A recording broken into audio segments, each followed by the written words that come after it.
అందరికీ నమస్కారం, శుభోదయం. Welcome to money master. ఇవాళ 19th మే ట్యూస్డే. ఇంటర్నేషనల్ మార్కెట్స్లో పర్ఫార్మెన్స్, అలాగే మన మార్కెట్స్ మీద ఇంపాక్ట్ అన్ని మనం ఒకసారి చూద్దాం. ఏషియన్ మార్కెట్స్లో ట్రెండ్ అయితే కొద్దిగా పాజిటివ్ బయాస్తోనే ఉంది. నికే ఫ్లాట్గా, హాంకాంగ్ 0.5% మేర, షాంఘై కూడా ఫ్లాట్గా ఉంది. సో గిఫ్ట్ నిఫ్టీ కూడా ఒక 50 పాయింట్ల ప్లస్తో కదలాడుతోంది. సో కొద్దిగా మన మార్కెట్స్ ఇవాళ గ్యాప్ అప్తో ఓపెన్ అయినప్పటికీ ఏ మేరకు సస్టైన్ అవుతాయన్నది కూడా ఇక్కడ మనం చూడాలి. నిన్న అమెరికన్ మార్కెట్స్లో మనకి మళ్ళీ కొద్దిగా వీక్నెస్ చూసాం. నాస్డాక్ 0.5% మేర నష్టపోయింది. S&P 500 ఫ్లాట్గా క్లోజ్ అవగా, డౌ జోన్స్ ఒక 0.25% పైగా లాభాలతో క్లోజ్ అయింది. ఆయిల్ కొద్దిగా క్షీణించింది. $111-112 నుంచి ఒక 2-2.5% మేర తగ్గి $110 దగ్గర యాజ్ ఆఫ్ నో అయితే బ్రెంట్ ట్రేడ్ అవుతుంది. గోల్డ్లో మళ్ళీ కొద్దిగా స్థిరత్వం, $4,550 పైన గోల్డ్ అండ్ సిల్వర్ కూడా $77 దగ్గర ట్రేడ్ అవుతుంది. క్రిప్టో కరెన్సీస్లో బిట్కాయిన్ మరింత క్షీణించి $76,000 దగ్గర కొనసాగుతోంది.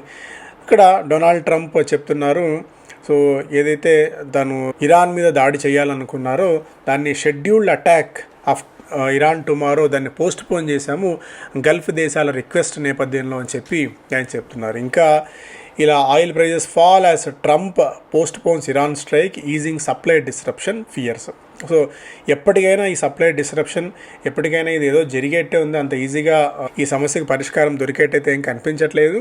ఈ మిడిల్ ఈస్ట్ దేశాలన్నీ అట్లీస్ట్ అన్నా ఏదో ఒక సామరస్యపూర్వకమైన పరిష్కారాన్ని వెతికితే ప్రయోజనం, లేకుంటే అన్ని దేశాలు, అటు మిడిల్ ఈస్ట్ దేశాలు, గల్ఫ్, పరోక్షంగా రష్యా బెనిఫిట్ అవుతుంది. ఈ యుక్రెయిన్ ఏదైతే వీళ్ళు దాడి చేద్దామనుకుంటున్నారో, ఆపుదామనుకుంటున్నారో ఆ దాడి ఇప్పట్లో ఆగదు.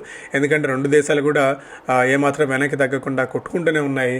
ఇటు చైనా నుంచి ఏదైనా పరిష్కారం లభిస్తుందేమో డొనాల్డ్ ట్రంప్ విజిట్ తర్వాత అనుకుంటే అది కూడా ఏం జరగలేదు.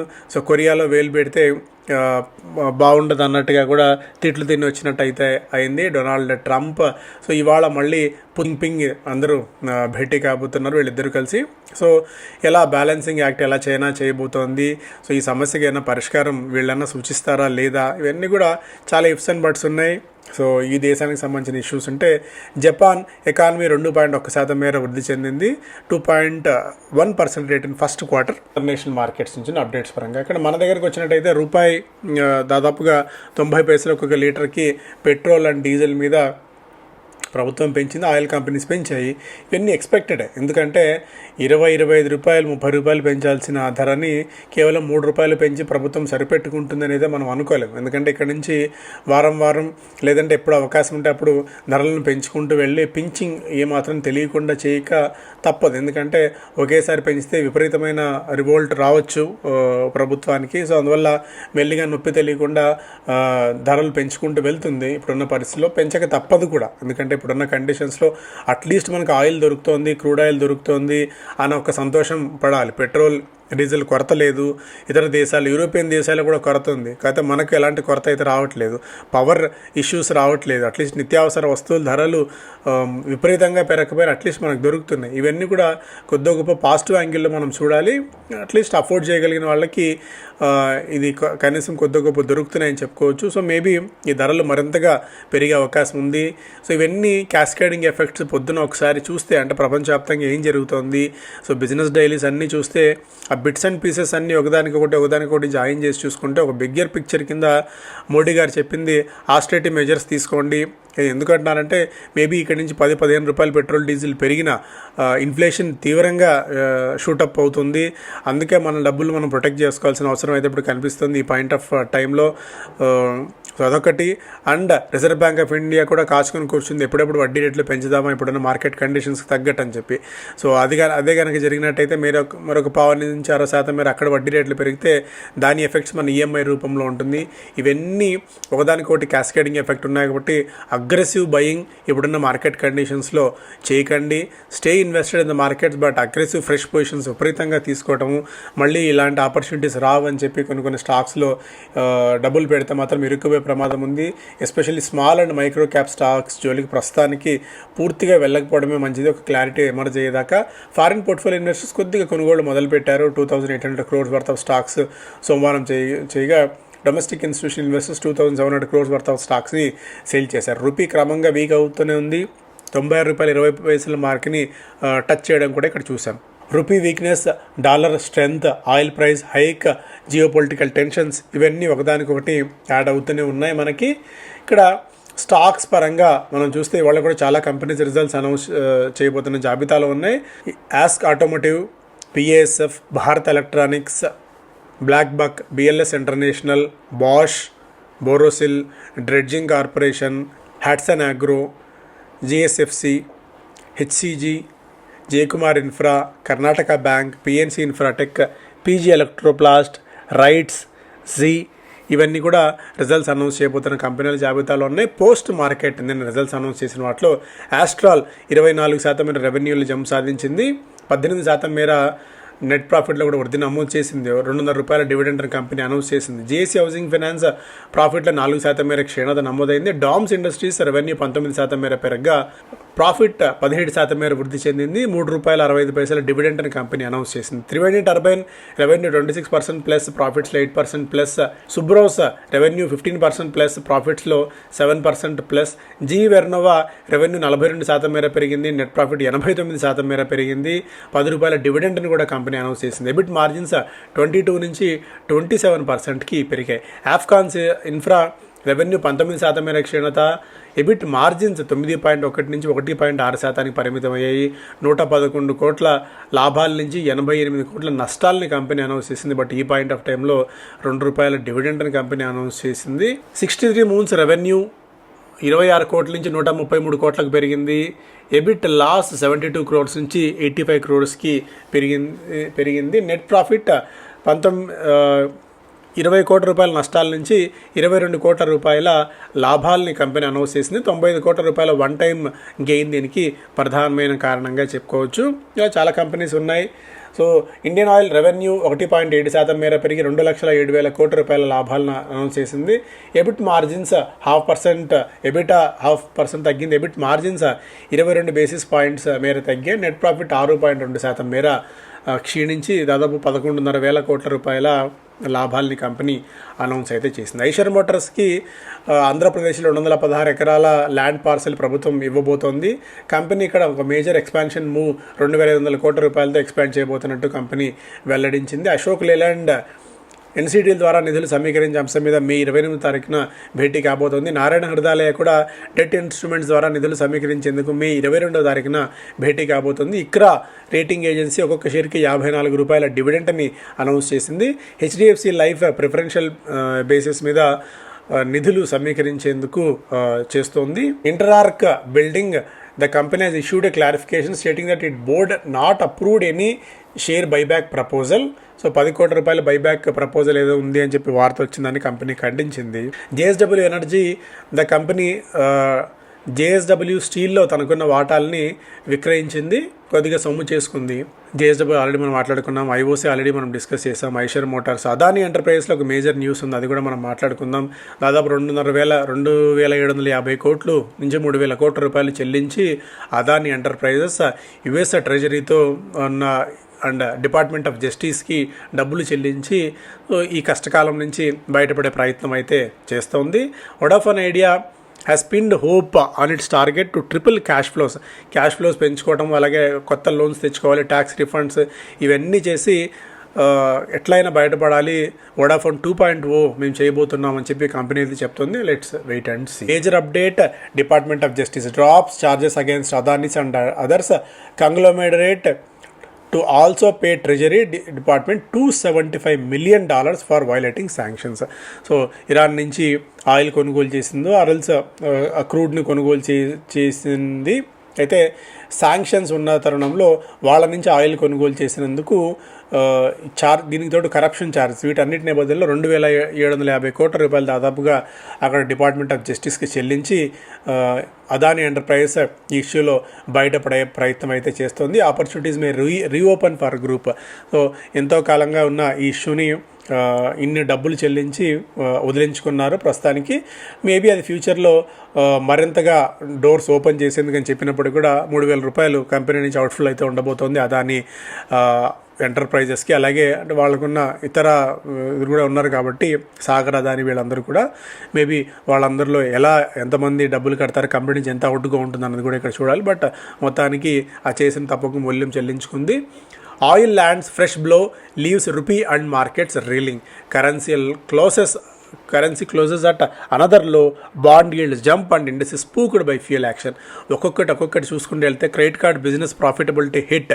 రిజర్వ్ బ్యాంక్ దాదాపుగా 3 లక్షల కోట్ల రూపాయల వరకు 2,70,000 కోట్ల నుంచి 3 లక్షల కోట్ల రూపాయలు ప్రభుత్వానికి డివిడెండ్ రూపంలో చెల్లించబోతుంది. ఒక మేజర్ మూవ్ ఇది. ఒక అతిపెద్ద dividend reserve bank of India ప్రభుత్వానికి ఇవ్వబోతోంది.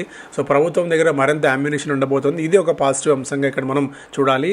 Corporate bond yields to bank loan debt issuances fall 63% year on year. Chandra said to address Noel Tata's concerns. India says hum do hamare ek EV.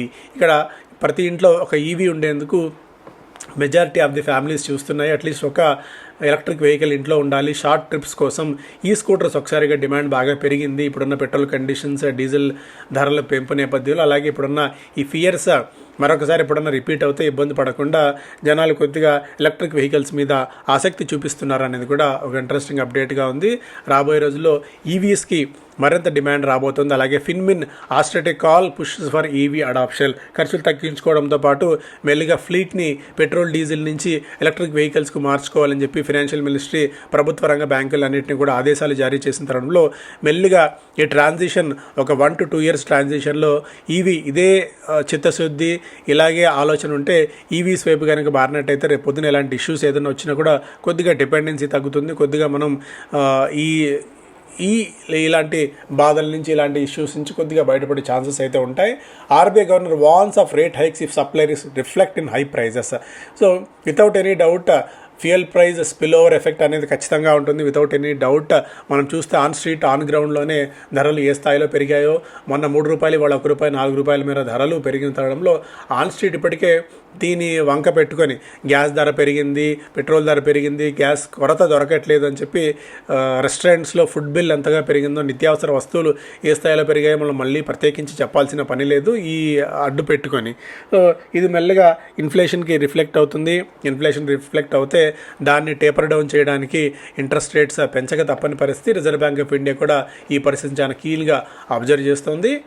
So శుక్రవారం రోజున భేటీ కాబోతున్న RBI board ప్రభుత్వానికి భారీ ఎత్తున dividend ఇచ్చేందుకు సిద్ధమవుతోంది.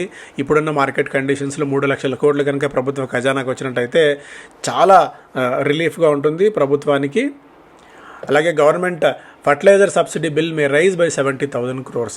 ఒకటి ఇంపోర్ట్ బిల్ పెరుగుతోంది, క్రూడ్ ఆయిల్ పెరుగుతోంది, రూపీ క్షీణిస్తోంది, డాలర్ స్ట్రెంథన్ అవుతుంది, ఇంపోర్ట్ బిల్ నానాటికి పెరిగిపోతుంది.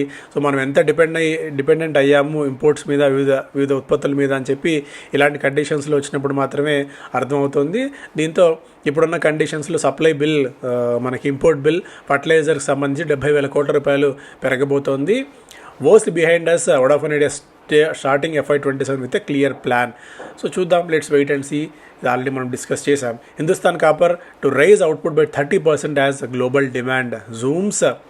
ఫెయిర్ఫ్యాక్స్ IIFL క్యాప్లో మరింత వాటా కొనుగోలు చేసేందుకు ప్రయత్నాలు చేస్తుంది. రెన్యూ ఎనర్జీ Q4 75% మేర క్షీణించింది. భారతీ ఎయిర్టెల్ ఒక పాయింట్ ఆఫ్ టైంలో HDFC బ్యాంక్ని తోసి సెకండ్ ప్లేస్కి వచ్చే ప్రయత్నం చేసింది. బట్ ఇంట్రాడేలో ఒక బ్లిప్ కొద్దిసేపు తర్వాత మళ్ళీ వెనక్కి రావడం చూసాం. IT రిలేటెడ్ స్టాక్స్లో వీక్నెస్ మనకి ఉంది.